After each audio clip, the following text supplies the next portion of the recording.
Yo, what's good, guys? It's your boy Dom. Welcome to Dose of Dom Reacts.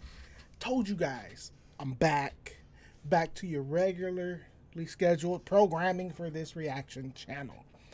Before we get into this, I really want you guys to know that I appreciate you guys, man.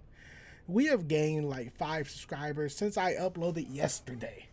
So you know what that means?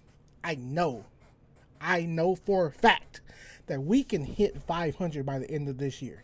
You guys just keep proving that, and I'm into it. I fuck with it. I fuck with y'all. Y'all know I don't curse often, but I got to, because that's just how heavy I fuck with y'all, bro. My hair looking a little messed up right now, but we good. Whew.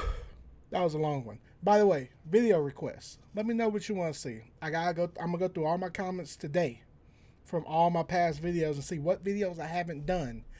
In this comment section right here, put your video request. Put the title. If you got the link, please put the link, because there are a lot of videos with the same titles. You know, so just help me out a little bit. Today we have, by Top Luxury, most useless mega projects in the world. And I scrolled through a little bit just to see what they were going to talk about. I haven't seen the video yet. And they're missing one. So stay to the end of the video to see what they're missing, because I'm going to give y'all a little history lesson. Just a little bit. I don't know a lot, but I know a little. You know we like their video. Don't forget to like this video. Original link to the video in the description down below. Let's get right into it. Y'all know I'm off one today. Let's go. Did you know that there is a capital city that was built for millions of people but remains practically empty? And that the US wasted $17 billion for a megaproject that was never even used and remains completely useless to this day? I believe it. Today, we will explore 5 of the most useless megaprojects in the world. Before we continue, make sure to like this video and subscribe to Top Luxury. Share your thoughts about these megaprojects in the comments below. Damn, that's beautiful. Number 5. Interstate H3, Hawaii. Let's start with a breathtakingly scenic highway in the Aloha State, Hawaii. The 26-kilometer-long Interstate H3 passes through one of the most stunning landscapes in the world. It is so stunning that there were genuine concerns of motorists stopping and creating traffic hazards.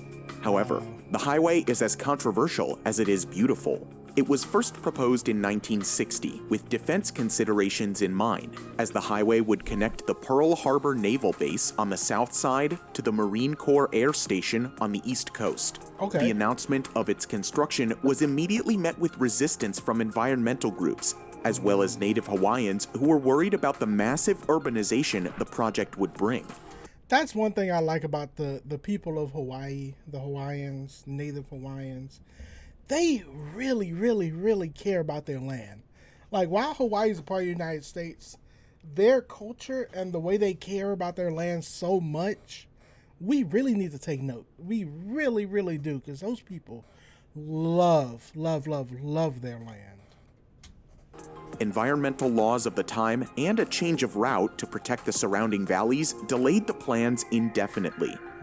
26 years later, the environmental hurdles were removed when the Congress exempted the project from environmental laws and cleared the way for construction to finally begin in 1989. Wow.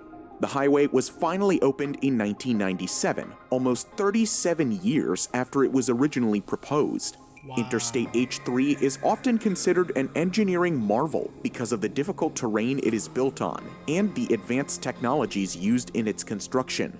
And you can see, I'm going to go back. You can see how they were really careful not to, like, embed it. You see a lot of these highways embedded in the mountain, but instead they use pillars so they don't have to destroy the environment as much as they would normally need to, which is a good thing.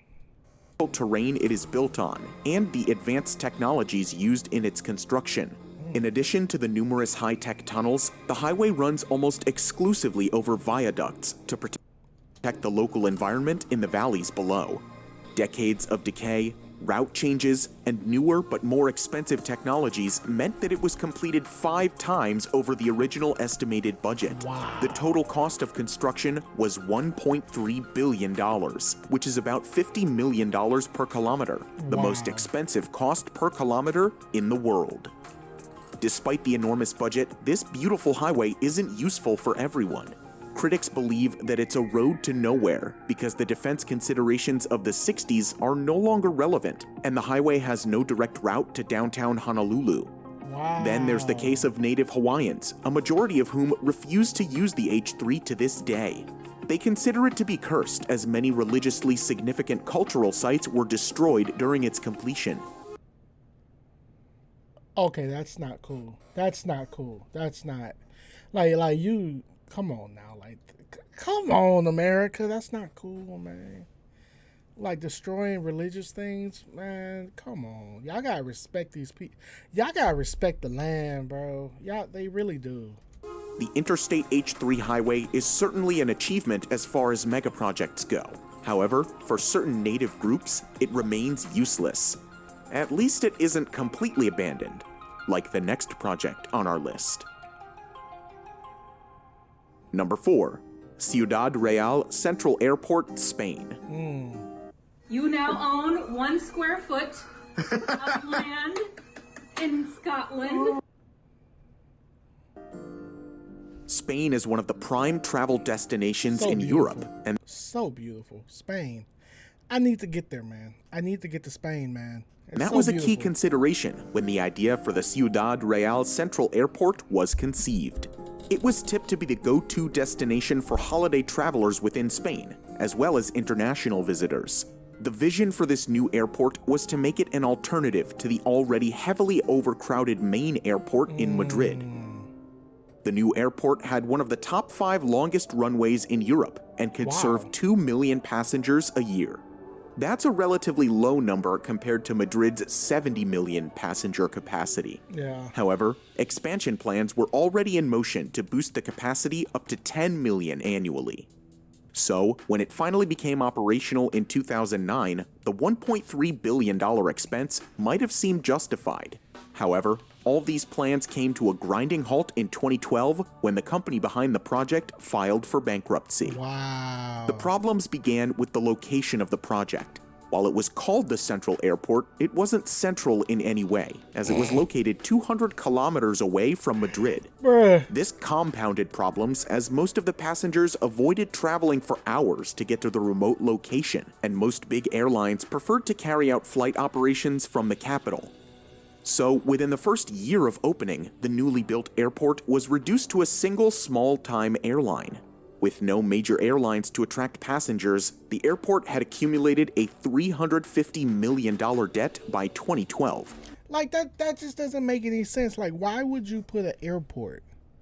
Why would you put an airport in the middle of nowhere where people would have to travel hours and hours just to get to the main city? Like, that literally makes no sense. That's like if Houston didn't have an airport, so they put the airport in Dallas. They put Houston's airport in Dallas, and you gotta drive 4 hours to get to Houston. It just doesn't make any sense. Unsurprisingly, it went into receivership and was put up for auction in 2013. The airport was even popularized as an abandoned location by the hit British TV show Top Gear in 2014. After multiple auctions fell through, including an outrageous $12,000 offer, the airport was finally sold to new owners in 2019. A Spanish airport that cost €1 billion to build has attracted a bid of just €10,000. Ciudad Real's La Mancha 10,000. airport opened in 2008, only to go bankrupt and close by 2012. As businesses crashed and profits dwindled during the COVID-19 pandemic, the Ciudad Real airport got a lifeline. With little hope of passengers returning, the new owners reinvented the airport as a home for grounded planes, given its dry climate, long runway, and spaciousness. By August 2020, there were 65 airplanes parked on the airport, with expansions underway to provide a storage facility for over 300 aircraft. Okay, there This we new go. storage approach gave the airport a much-needed business opportunity.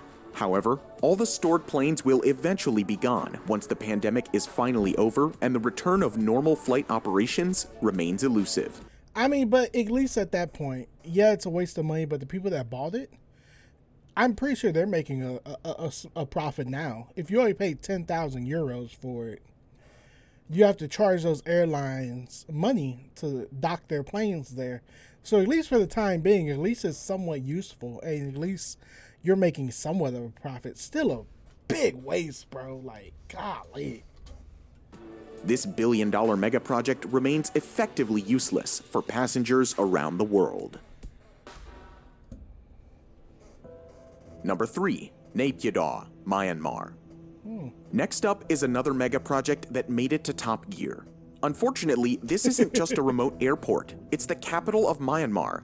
Top Gear is just using all of these abandoned spaces, which I get it.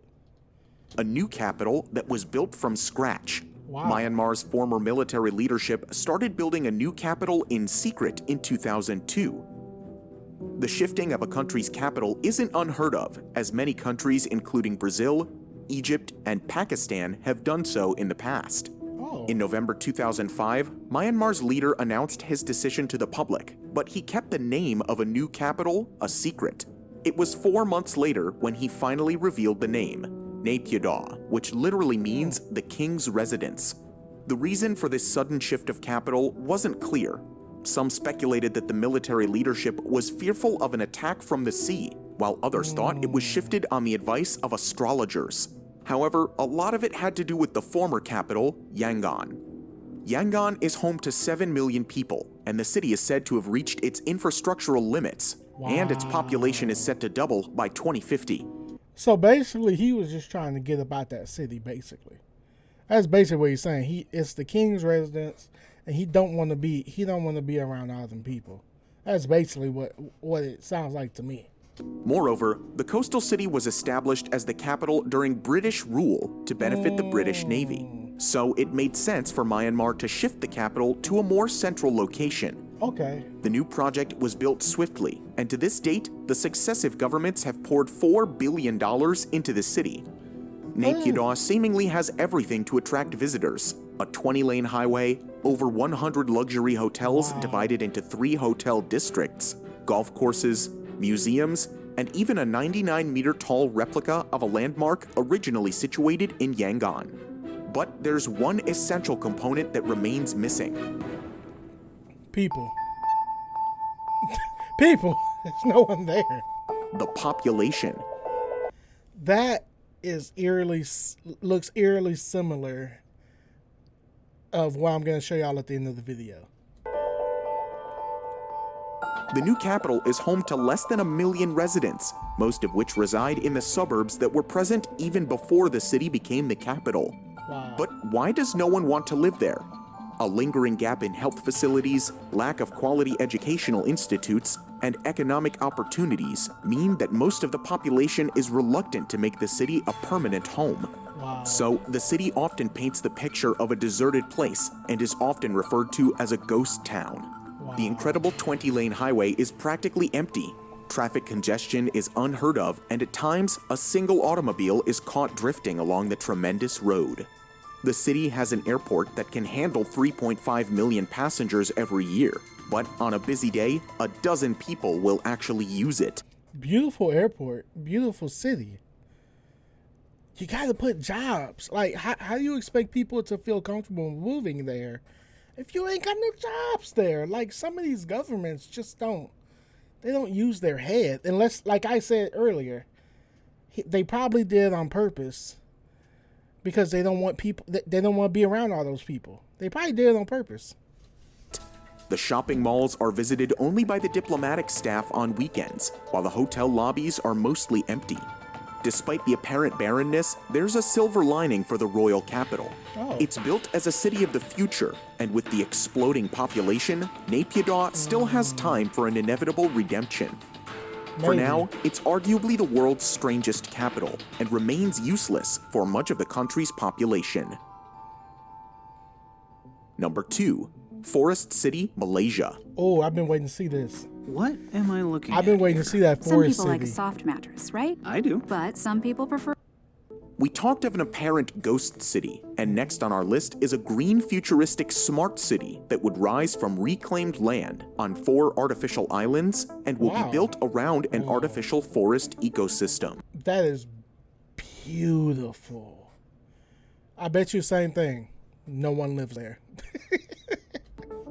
Forest City's location makes it an appealing bet for investors who are aiming to profit from its proximity to the independent city-state of Singapore. Okay. Singapore has the world's second busiest port and a thriving economy. The developers have already linked Forest City with Singapore through the Second Link Bridge, shortening the distance between the cities to just 20 minutes. Forest City will also have its own customs facility, enabling residents to move freely to Singapore and back. Wow. The design is advertised to incorporate many green innovations. Forest City will feature buildings with green rooftops and vertical gardens, providing a jungle experience. City streets will have a multiple-layered design with the lower layer for traffic and parking spaces, while the upper layer will feature parks, sports facilities, and transport hubs. Wow. The city will be powered exclusively with renewable energy and will be completed by 2035. Hand clap for renewable energy.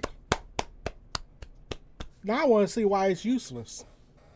At a cost of $100 billion. One of the 4 proposed islands is close to completion, with 50 apartment buildings, golf courses, swimming pools, and beaches on board. See, that looks like it's for the rich, though. It already sounds super expensive. So how many people are going to actually be able to afford this? However, it's not all smooth sailing for this highly ambitious project. A multitude of economic and political hurdles are already hindering its progress. The project is being funded mainly through China, and Chinese residents virtually had a free pass to the city in the first few years of its construction.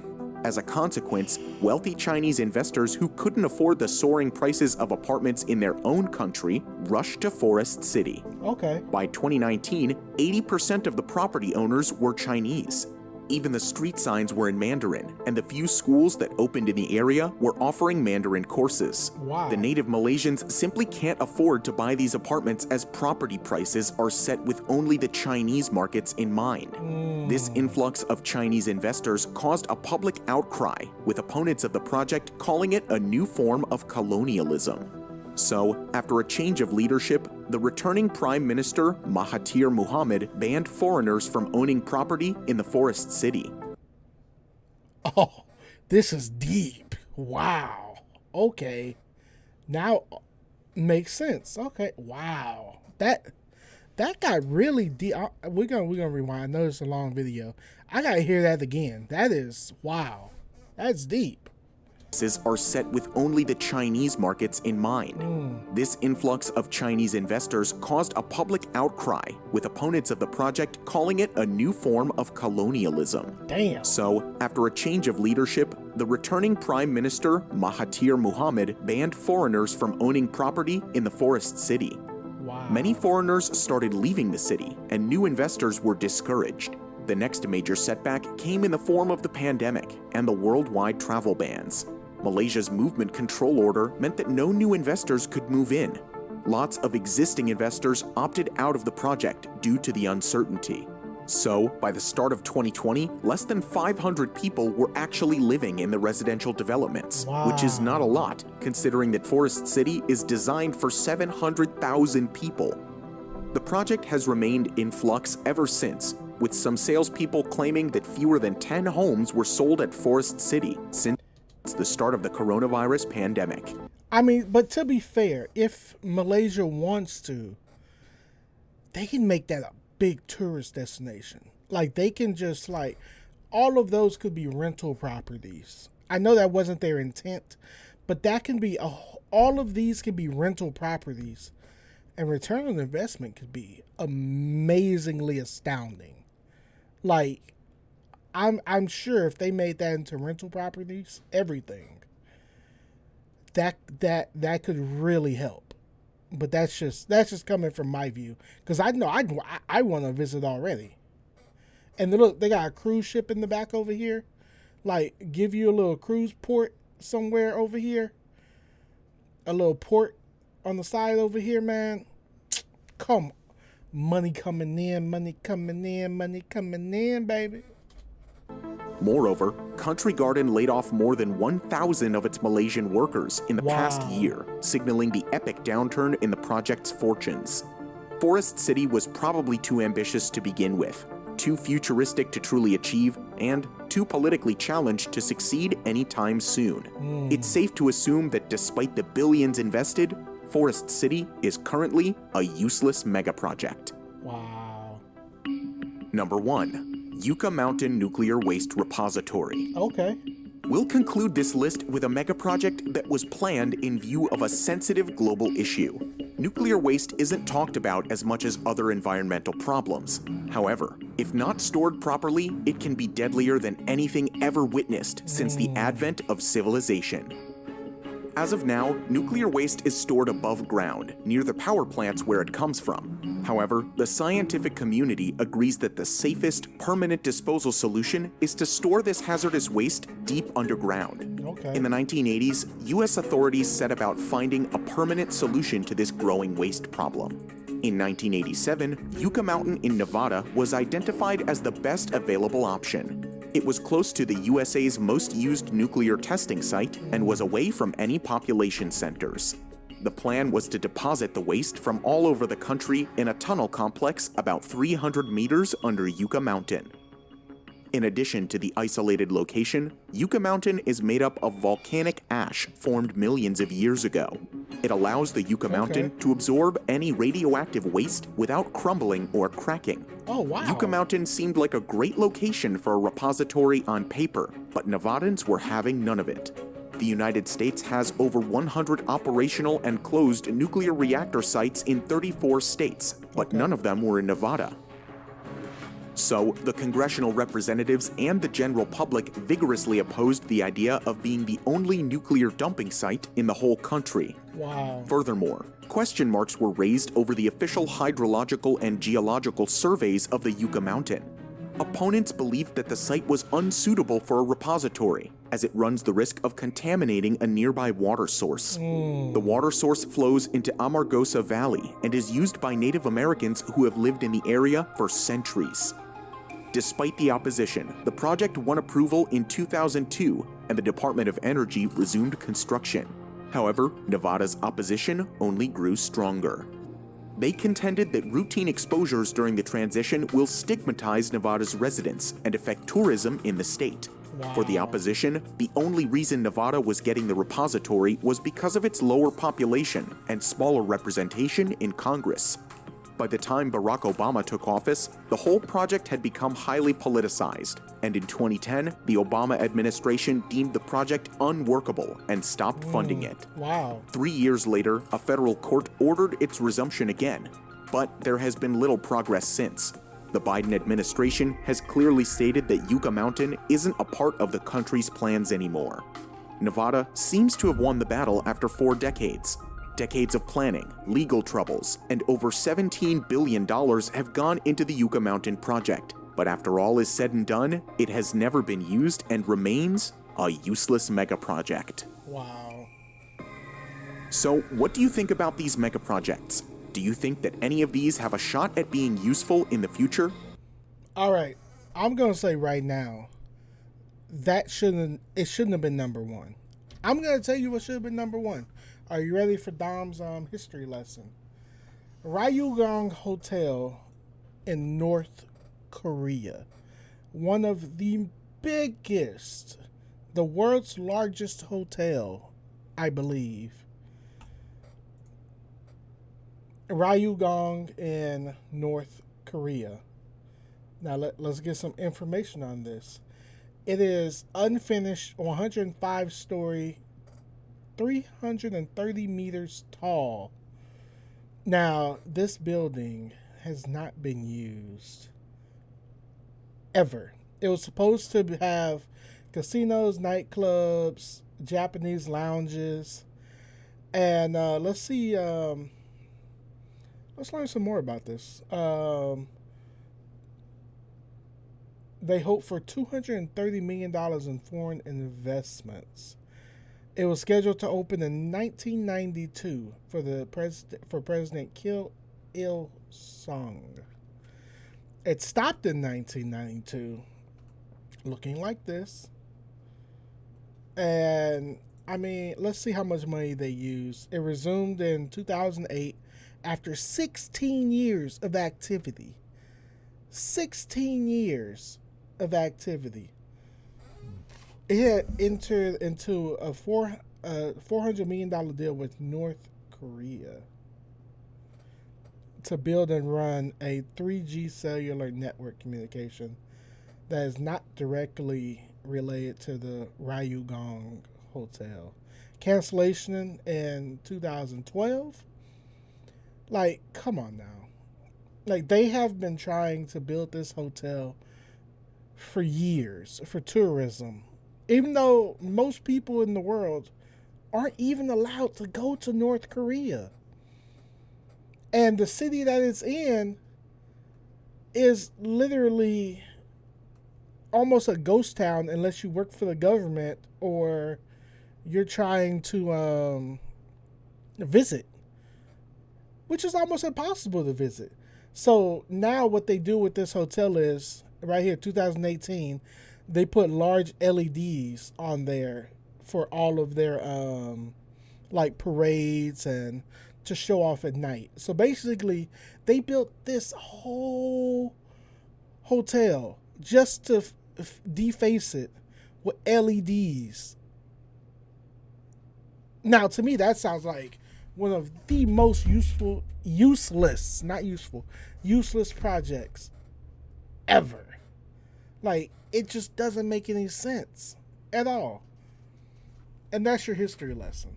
I know it's a little bit all over the place, but I think that should be number one. I mean, I understand like billions and billions, but they at least put a couple billion into that building. And a couple billion for the North Korean government is a lot because they have nothing. They're basically living in the 80s damn near there. So yeah, that's my opinion on this. Let me know if you know any more useless mega projects in the world. That's my number one. With that being said, come on, y'all. 500 subscribers by the end of this year. I love you guys. Don't forget to like, comment, and subscribe for more. I'll see you guys in the next video. I love you guys so much. Deuces.